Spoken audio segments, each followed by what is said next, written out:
प्रभु यीशु मसीह के मधुर और पवित्र नाम में एक बार फिर मैं अपने सभी भाई बहनों का, श्रोतागणों का मैं एक बार फिर जो है वो स्वागत करता हूं हमारे इस प्रोग्राम में जिसका नाम है इट इज़ रिटन।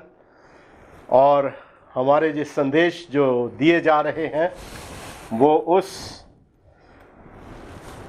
श्रृंखला के ऊपर निर्भर करते हैं जो डॉक्टर जॉन ब्रैडशॉ के द्वारा तैयार किए गए हैं। और आज हमारा संदेश जो है वो है चौथा मैसेज है आज हमारा, मसाया एंड द जजमेंट, प्रभु यीशु मसीह और न्याय।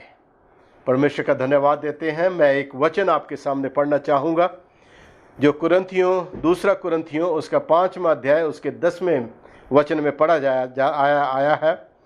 इसमें लिखता है, क्योंकि अवश्य है कि हम सब का हाल मसीह के न्याय आसन के सामने खुल जाए और हर एक व्यक्ति अपने अपने भले बुरे कामों का बदला जो उसने देह के द्वारा किए हैं पाए। परमेश्वर अपने वचन के पढ़े सुने जाने पर आशीष दे। आइए प्रभु से छोटी प्रार्थना करें। हमारे दयालु अनुग्रहकारी प्रभु, हम तेरा धन्यवाद देते हैं।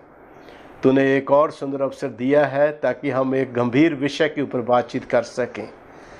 प्रभु, हम मनुष्य हैं, कमज़ोर हैं, अपने आप को तेरे हाथों में देते हैं। इसकी गहराइयों को जानने में हमारी अगुवाई कर और अपने वचन से भर दे, क्योंकि सभी आशीषें यीशु के नाम से मांगते हैं, आमीन। मारिया 18 साल की लड़की थी और रात के टाइम पे वो एक सपना देखती है और सपने में वो देखती है कि वो अपनी टोकरी बास्केट लेकर वो बाजार की ओर जा रही है सब्जी खरीदने के लिए। और जब वो अपने घर से चलती हुई जो है वो चौक में पहुंचती है बाजार के, तो वहां क्या देखती है कि एक बहुत बड़ी भीड़ जो है वो लगी हुई है। और उसकी उत्सुकता और ज्यादा बढ़ जाती है ये जानने के लिए कि यहां पर क्या हो रहा है। वो आगे बढ़ती है तो वो देखती है कि वहां पर प्राय शहर के सभी लोग जो है वहां पर उपस्थित हैं, इकट्ठे हैं। और वो आगे और देखती है और उसको क्या पता चलता है कि यहां पर जो है वो न्याय का, जजमेंट का कार्य जो वो चल रहा है। और वो भी उन लोगों के बीच में भीड़ में खड़ी हो जाती है और वो देखती है कि एक एक व्यक्ति जो है वो आ रहा है, न्याय सिंहासन लगा हुआ है, परमेश्वर की 10 आज्ञाओं की चपरास जो है वो सामने लगी हुई है। और जिसका नाम पुकारा जाता है वो व्यक्ति जो है उस न्याय सिंहासन के सामने, प्रभु यीशु मसीह की 10 आज्ञाओं के सामने जाकर खड़ा होता है। और यदि तो वो अपने आप में, अपने पापों में निर्दोष पाया जाता है तो उसके चेहरे से परमेश्वर की किरणें जो है वो झलकने लग जाती हैं। और यदि वो गुनहगार या पापी पाया जाता है तो उसका चेहरा, उसका शरीर जो है उसका सिकुड़ने लगता है धीरे धीरे करके। तो जब ये देख रही है न्याय का कार्य चल रहा है तो इसको खड़ी खड़ी को मारिया को ध्यान आता है उस बहन के ऊपर जो वुमेन मिनिस्ट्री की लीडर है। और वुमेन मिनिस्ट्री की लीडर होने के नाते दिन रात जो है वो सेवा का कार्य करती है, बहनों के बीच में प्रचार का काम करती है। और वो सोचती है कि मिसेस प्रेस्टन जो इतनी सेवा का काम कर रही है, ये तो परमेश्वर के न्याय में बिल्कुल जब निर्दोष पाई जाएगी। समय आता जब मिसेस प्रेस्टन का नाम आता है और जब वो आती है तो वो परमेश्वर के न्याय सिंहासन के सामने आकर जब खड़ी होती है तो कहानी बताती है कि उसका स्ट्रक्चर जो है, उसका शरीर जो है वो सिकुड़ने लगता है और वो परमेश्वर के सामने पापी जो है वो पाई जाती है। मारिया सोचती है यदि ऐसी बहन जो इतना कार्य करती है, जो इतना जो सेवा के काम में लगी हुई है, यदि वो नहीं बचाई जाएगी तो दूसरों का क्या होगा। तभी उसका ध्यान एकदम जो है एक कॉबलर के ऊपर आता है, एक जूते गांठने वाले के ऊपर आता है जो चौराहे के ऊपर बैठकर जूते गांठता है, बनाता है। तो वो सोचती है कि ये तो कभी बचाया नहीं जाएगा, इसका पता नहीं क्या होगा। लेकिन जब उसका नाम पुकारा जाता है और परमेश्वर के न्याय सिंहासन के सामने आकर जब वो खड़ा होता है, तो उसके चेहरे से प्रभु का नूर, प्रभु की प्रकाश, प्रभु का अनुग्रह जो है वो झलकने लगता है और वो निर्दोष पाया जाता है। यही प्रोसेस चल रहा है, वहां पर कार्य चल रहा है। और अचानक मारिया का नाम जो है वो पुकारा जाता है। मारिया जानती है उसने अपने जीवन में कुछ अच्छा काम नहीं किया है और उसने प्रभु यीशु मसीह के ऊपर विश्वास नहीं किया, चर्च में ज्यादा रेगुलर नहीं है। और जैसे ही वो न्याय सिंहासन के सामने जाती है, उसका शरीर जो है, उसका स्ट्रक्चर जो है वो छोटा होने लगता है। तब वो एकदम चिल्लाती है, बड़े जोर के साथ कहती है, गिव मी अनदर चांस। और जैसे ही वो जोर से चिल्लाती है, मुझे एक और अवसर दिया जाए, अचानक उसकी आंख खुल जाती है। डियर फ्रेंड्स, मेरे प्रिय भाई बहन, परमेश्वर का वचन हमको बताता है कि हर एक व्यक्ति के लिए एक दिन न्याय होना निश्चित है। हर एक व्यक्ति को अपने अपने किए हुए कार्यों का हिसाब देना जो है वो निश्चित है और एक दिन उसे न्याय सिंहासन का सामना करना पड़ेगा। अधिकतर लोग जो है वो न्याय सिंहासन का सामना करने के लिए कतराते हैं, लेकिन परमेश्वर जानता है कि बिना न्याय सिंहासन के सामने गए कोई भी इंसान जो है वो बचाया नहीं जाएगा। आप लोगों ने सुसमाचार के विषय में सुना है। सुसमाचार का मतलब होता है शुभ संदेश, और यह शुभ संदेश जो बाइबल में पाया गया है, ये है कि प्रभु यीशु, स्वर्ग का परमेश्वर, जब उसने देखा कि मनुष्य पाप में डूब गया है, बर्बाद हो रहा है और मौत के वश में चला गया है, तो वो मनुष्य बनकर इस पृथ्वी के ऊपर आया और उसने आकर अपने प्राण क्रूस के ऊपर दिए। वो गाड़ा गया और तीसरे दिन जी उठा, और जी उठकर उसने कहा कि मैं मर गया था, अब मैं जीवित हूं, और जो कोई मुझ पर विश्वास रखता है वो मर भी जाए तो भी वो जीवित रहेगा। ये सुसमाचार है, ये खुशखबरी है। और ये सुसमाचार जो है परमेश्वर ने दिया लोगों को। और उसके बाद हम देखते हैं प्रकाशित वाक्य में भी एक खुशखबरी, एक का संदेश जो है वो हमें सुनने को मिलता है।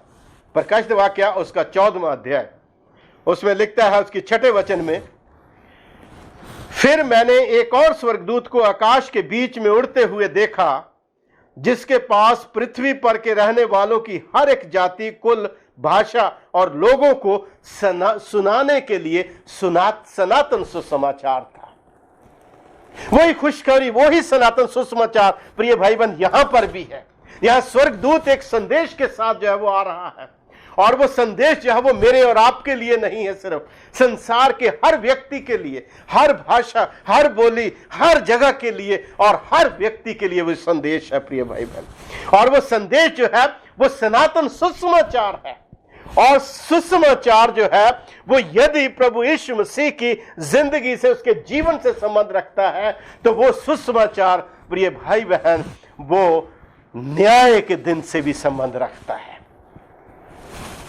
7वें वचन में लिखता है, उसने बड़े शब्द से कहा, परमेश्वर से डरो और उसकी महिमा करो, क्योंकि उसका न्याय करने का समय आ पहुंचा है। उसका न्याय करने का समय आ पहुंचा है। स्वर्गदूत के पास एक सनातन सुसमाचार है। वो सनातन सुसमाचार मेरे प्रिय भाई बहन वो न्याय के दिन के विषय में सनातन सुसमाचार है। परमेश्वर से डरो और उसकी महिमा करो, उसके नाम की बढ़ाई करो। परमेश्वर की महिमा क्या है प्रिय भाई बहन? एक पापी मनुष्य परमेश्वर की महिमा कैसे कर सकता है? वो परमेश्वर की महिमा का अधिकारी कैसे हो सकता है?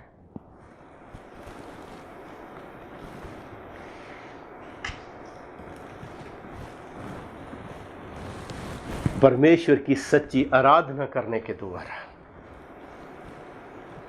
परमेश्वर के वचन के अनुसार अपना जीवन यापन करने के द्वारा, परमेश्वर की आज्ञाओं के अनुसार चलने के द्वारा, प्रभु यीशु मसीह के ऊपर विश्वास और दृढ़ता बनाए रखने के द्वारा हम परमेश्वर के नाम की महिमा जो है वो करते हैं प्रिय भाई बहन।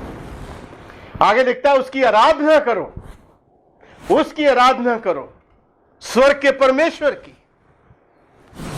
प्रिय भाई बहन, प्रकाशित वाक्य की पुस्तक उसके 13वें अध्याय में हम पाते हैं कि संसार जो है वो एक पशु की आराधना कर रहा है, एक ऐसे पशु की जिसने अपने भयविचार की कोपमय मदिरा संसार की सारी जातियों को पिलाई। हम भी आराधना करते हैं प्रिय भाई बहन। हर इंसान इस संसार में कहीं ना कहीं किसी न किसी रूप में आराधना करता है, भजन बंदगी करता है। यह दूसरी बात है कि हम किसकी आराधना कर रहे हैं। हमारे जीवन में सबसे अधिक महत्वपूर्ण क्या है? हम परमेश्वर से बढ़कर यदि किसी चीज को हम जो है वो बढ़कर यदि किसी चीज को महत्व देते हैं प्रिय भाई बहन, तो हम उसकी आराधना करते हैं। वो हमारे लिए एक आराधना का साधन बन जाता है। बहुत से लोग हैं जो अपने घर को प्रिय जानते हैं, वो घर की आराधना करते हैं। बहुत से लोग हैं जो अपनी कार मिल जाती है BMW, उसकी जो है वो आराधना करते हैं, बड़ी शान के साथ बताते हैं, yes I have this one, मेरे पास ये है। बहुत से लोग अपने अधिकार के ऊपर जो घमंड करते हैं, संपत्ति के ऊपर घमंड करते हैं प्रिय भाई बहन। बहुत से लोगों के इस संसार में जो है वो स्पोर्ट्स के जो क्या कहना चाहिए जो लोग हैं, उनको जो है वो महत्व ज्यादा देते हैं बनिस्बत इसके कि वो परमेश्वर के भवन की ओर अपना ध्यान दें। हर इंसान किसी न किसी रूप में आराधना में सम्मिलित होता है। प्रभु यीशु मसीह आपको प्यार करते हैं प्रिय भाई बहन। बाइबल कहती है परमेश्वर से डरो और उसके नाम की महिमा करो, उसके नाम की बड़ाई करो, उसकी प्रस्तुति और उसकी आराधना करो जिसने समुद्र, जल और जल के सोते बनाए। The one who is created everything in the world, उसकी आराधना करो प्रिय भाई बहन। यह संदेश लोगों को न्याय की घड़ी के लिए तैयार करने के लिए परमेश्वर जब वो संदेश देता है। 14:7 में लिखता है उससे डरो और उसकी महिमा करो क्योंकि उसका न्याय करने का समय आ पहुंचा है। इसलिए प्रिय भाई बहन, यह बहुत जरूरी है कि हम न्याय के ऊपर चलें। दानियल 7 बाब उसकी 9 और 10 आयत में भी लिखता है, कहता यहां पर भी दानियल लिखता है, दर्शन में देखता है, कहता कि सिंहासन रखे गए। फिर दानियल 7वां अध्याय उसके 9वें वचन में यह लिखता, कहता मैंने देखते देखते अंत में क्या देखा कि सिंहासन रखे गए और कोई अति प्राचीन विराजमान हुआ।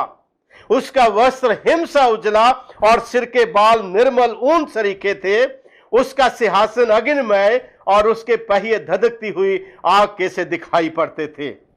उस प्राचीन के मुख से आग की धारा बह रही थी और हजारों हजार लोग उसकी सेवा टहल कर रहे थे।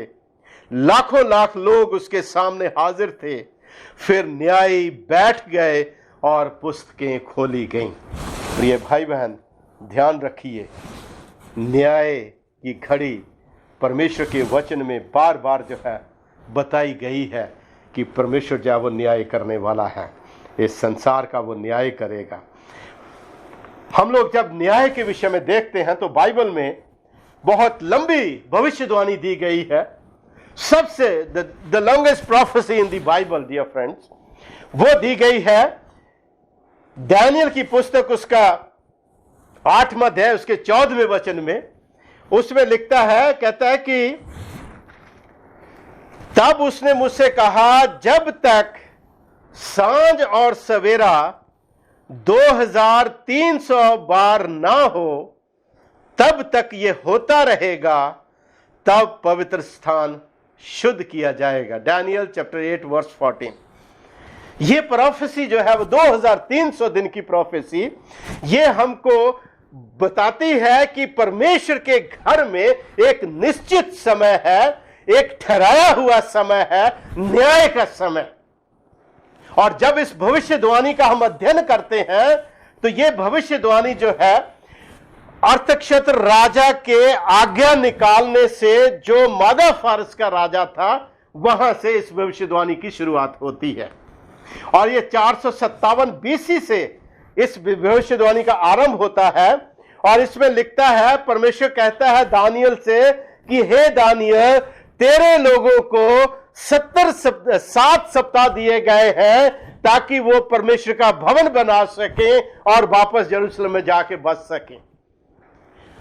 और 7 सप्ताह जो है उसको यदि हम 7 से मल्टीप्लाई करें तो 49 डेज जब वो हो जाते हैं। और बाइबल में लिखता है हिजकियेल की किताब उसका 6-4 में कि एक दिन जो है वो एक वर्ष के बराबर है।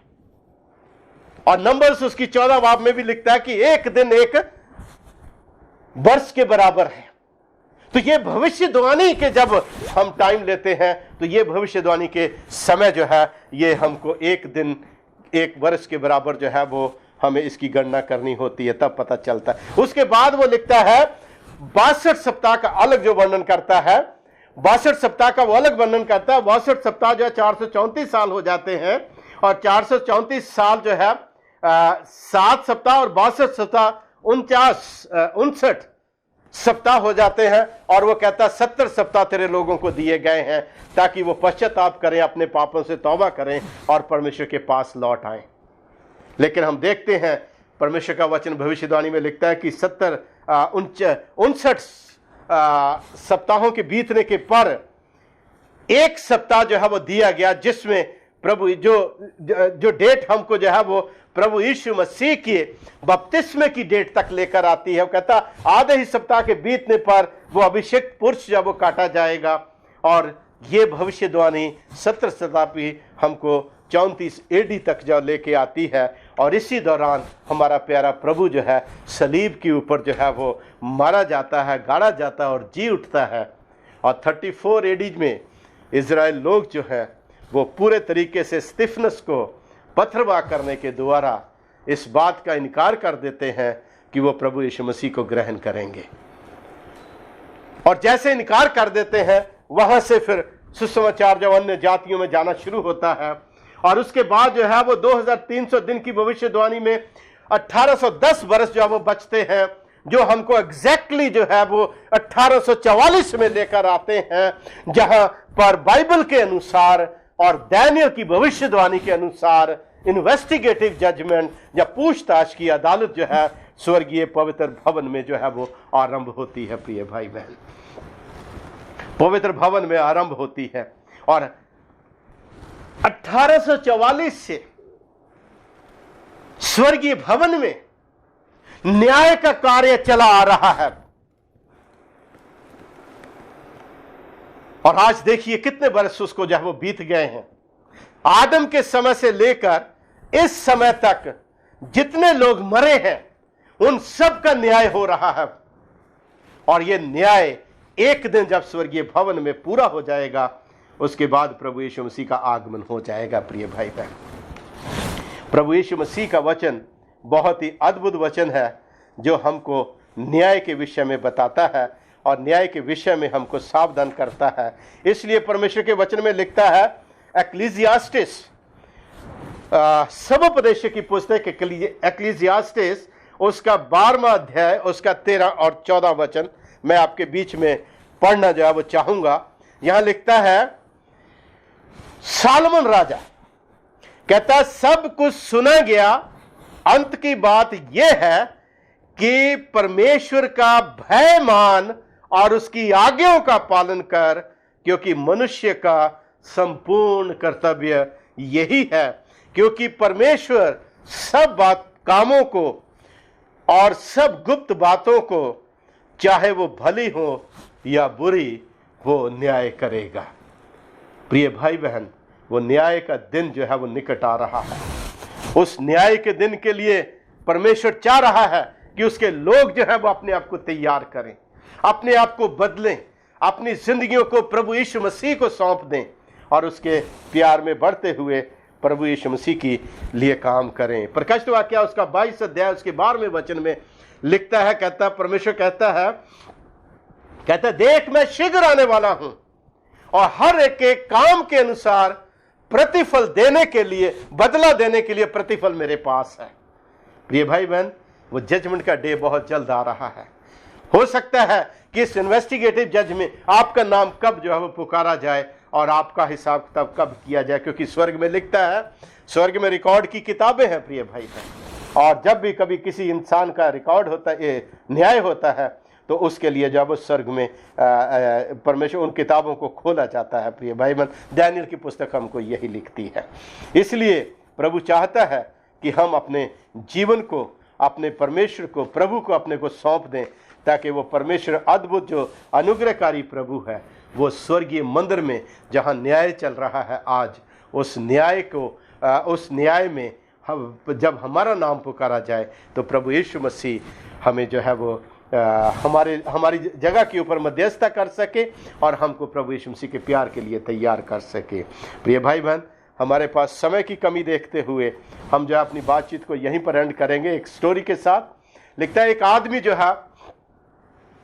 जो है वो तूफान में अपने जो वो कमर्शियल हेलीकॉप्टर के ऊपर जो है वो यात्रा कर रहा था और हवा बहुत ज़्यादा तेज चल रही थी और उस हवा में उसका हेलीकॉप्टर जो है वो डामाडोल हो रहा था और वो यहाँ पर बैठा था। वहाँ से वो अपने ड्राइवर को जो है वो देख रहा था कि कितनी मजबूती के साथ उसने जो है वो पकड़ रखे हैं, उसने अपने जो है वो उसका स्टीयरिंग और उसके जो है वो उपकरण, ताकि वो जहाज को जो है वो एरोप्लेन को सही रूप में जो है वो रख सके, उसको रोक सके उसको। और तब वो देखता है, बड़े गौर के साथ कहानी बताती है कि जब वो कॉकपिट में बैठे हुए ड्राइवर को देखता है तो उसको पता है कि जब तक ड्राइवर मेरे साथ है, जब तक उसके हाथ में ये स्टीयरिंग है और वो जो है वो, तब तक उसकी ज़िंदगी जो है वो सुरक्षित है। प्रिय भाई बहन, क्या आपने अपने जीवन का स्टीयरिंग खुदावंद यीशु मसीह के हाथ में दे दिया है? यदि नहीं दे दिया तो आज आप दे दीजिए, क्योंकि न्याय का दिन बहुत निकट आने वाला है। परमेश्वर से डरो और उसकी महिमा करो। प्रिय भाई बहन, ये वो समय आ गया है, कभी भी आपकी ज़िंदगी के तूफान आपको जो है वो परेशान कर सकते हैं। आपको प्रभु यीशु मसीह को अपना जीवन देने की ज़रूरत है। आइए हम न्याय के लिए अपने आप को तैयार करते हुए प्रभु के रूप में अपने आप को ढालते चले जाएं, ताकि न्याय के दिन हम मारिया की तरह ये ना कहें Lord give me another chance, बल्कि हम ये कह सकें कि yes Lord I am ready, मैं तैयार हूं न्याय की घड़ी के लिए। न्याय की घड़ी बहुतों के लिए दुख का समय हो सकती है, लेकिन परमेश्वर के पवित्र लोगों के लिए न्याय की घड़ी जो है प्रिय भाई बहन, वो आनंद की बात है, क्योंकि खुदावंद अपने लोगों को उसके बाद लेने के लिए इस पृथ्वी के ऊपर आएगा और हम सब मिलकर अपने विश्वास का अच्छा प्रतिफल पाते हुए खुदावंद यीशु मसीह के साथ आसमानी बादलों पर जा सकेंगे। आइए प्रार्थना करें। हमारे दयालु अनुग्रहकारी प्रभु, तेरा धन्यवाद, तेरी स्तुति, तेरी महिमा करते हैं। परमेश्वर, तूने प्रभु अपने बहुमूल्य लहू बहाकर हमारे लिए क्रूस के ऊपर खुदावन तूने हमारे लिए ज़िंदगी का, जीवन का मार्ग खोल दिया है और हम तेरा धन्यवाद देते हैं प्रभु कि हम तेरे पवित्र लहू के द्वारा परमेश्वर अपनी कमज़ोरियों, अपने पापों के ऊपर विजय पाते हुए तेरे ऊपर विश्वास रखने के द्वारा हम परमेश्वर अपने आप को न्याय की घड़ी के लिए तैयार कर सकते हैं और तेरी महिमा में अपने आप को ढाल सकते हैं। प्रभु, अपनी करुणा, अपनी दया हम पर कर। स्पेशली दुआ करते हैं अपने सुनने वालों के लिए, तमाम श्रोताओं के लिए प्रभु, तो उनको भी अपने पवित्र आत्मा से भर दे प्रभु, और अपने विश्वास की दृढ़ता उनको दे, ताकि वो भी तुझे ग्रहण करने वाले हो सकें। सारी आशीषें प्रभु यीशु के नाम से मांगते सुन ग्रहण कर, आमीन। प्रिय श्रोतागण, ये वचन जो आपके सामने पेश किया गया है, समय की कमी के कारण हम उतना नहीं दे पा रहे, लेकिन मैं आपसे विनती करता हूं कि आप इस वचन को अपने भाई बहनों के साथ शेयर कीजिए, बांटिए उनके साथ। और यदि आपका कोई प्रश्न, कोई क्वेश्चन आपका आता है, तो मेरा टेलीफोन नंबर जो है वो स्क्रीन के ऊपर जो है वो दिया जाएगा। आप उस नंबर को नोट कर लें और आप जो है वो किसी भी समय, कभी भी आप मुझसे जो है वो बातचीत कर सकते हैं। परमेश्वर आपको आशीष दे, अपने अनुग्रह से परिपूर्ण करे। थैंक यू, धन्यवाद।